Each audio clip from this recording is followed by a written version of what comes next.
केटी Jemimah टाइलेंडर Missouri की एक महत्वाकांक्षी मॉडल है जो न्यूयॉर्क शहर के एक रेस्तरां में वेट्रेस के रूप में काम करती है। अपने पोर्टफोलियो को अपडेट करने के लिए बेताब वह एक विज्ञापन देती है जिसमें मुफ्त पेशेवर फोटो का विज्ञापन होता है। फिर वह तीन बुल्गारियाई भाई बहनों से मिलती है। इवान, जो अब्सोलोम एक फोटोग्राफर के रूप में दिखाई देता है, और उसके भाई निकोलाई, अलेक्जेंडर अलेक्सियव और जॉर्जी यावर बहारोव सहायक के रूप में। जॉर्जी कैटी से मोहित प्रतीत होता है और इवान के साथ टॉपलेस तस्वीर लेने के बारे में असहमत होने के बाद वह वहां से चली जाती है। बाद में जॉर्जी कैटी के अपार्टमेंट में आता है और उसे बांधता है, उसका मुंह बंद करता है और उसके साथ बलात्कार करता है। कैटी का पड़ोसी जेसन माइकल डिक्सन आता है और बलात्कार को रोकने की कोशिश करता है, लेकिन उसे चाकू मार दिया जाता है जिससे वह मरने से पहले कैटी की पीड़ा को देखता रह जाता है।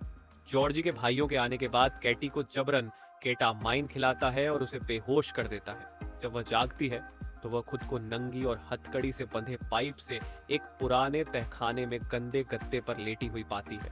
उसके साथ सामूहिक बलात्कार किया जाता है और तीनों भाइयों द्वारा उसे लगातार प्रताड़ित किया जाता है। जब वह जॉर्जी को काबू में करके इमारत से भागने में सफल हो जाती है तो उसे पता चलता है कि उसे बलात्कारियों के गृहदेश सोफिया, बुल्गारिया में अपहरण कर लिया गया है।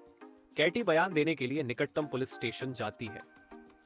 जासूस किरिल जॉर्जी ज़्लाटारेव जेनिफर को एना मैरी स्टॉकली को सौंप देता है, जो एक बलात्कार संकट केंद्र से होने का दावा करती है।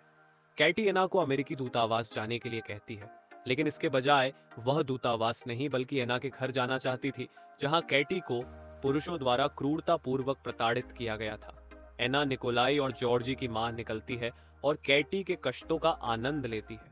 कैटी को तहखाने में वापस लाया जाता है और वॉल को पीटर सिल्वरलीफ से मिलवाया जाता है, जो परिवार के दिवंगत पितामह के दोस्तों में से एक था।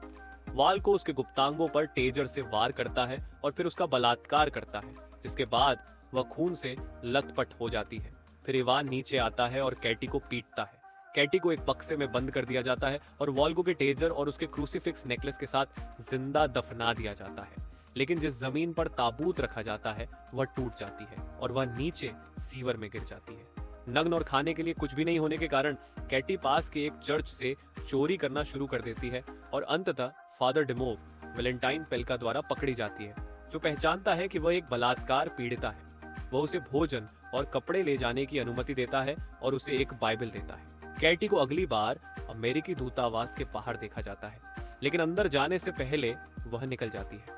बाद में वह चर्च में वापस आती है और डिमोव उसे बताता है कि उसे पता है कि उसके साथ बलात्कार हुआ है और वह सहायता प्रदान करता है।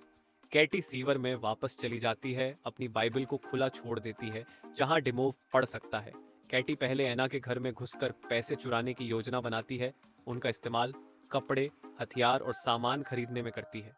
बाद में वह कैफे में जॉर्जी की कॉफी में अपना क्रूस रख देती है। कैटी जॉर्जी को सीवर में ले जाती है, जहां वह उसे गले से पकड़ लेती है और फिर उसके हाथों से दीवार पर लटका देती है। वह जॉर्जी को पॉकेट चाकू से बेरहमी से प्रताड़ित करती है, उसके घावों में संक्रमण फैलाने के लिए मल पदार्थ लगाती है, फिर उसे धीरे धीरे और दर्दनाक तरीके से मरने के लिए छोड़ देती है, जैसा उसने जेसन के साथ किया था।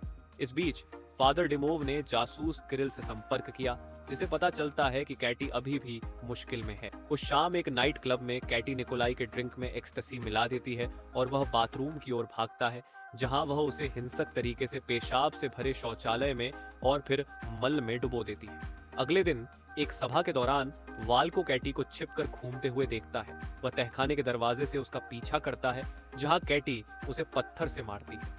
जब वह होश में आता है तो उसे बिस्तर पर बांध दिया जाता है और उसके गुप्तांगों पर बिजली का झटका दिया जाता है, जैसा कि उसने उसके मुंह पर केबल लगाने से पहले किया था।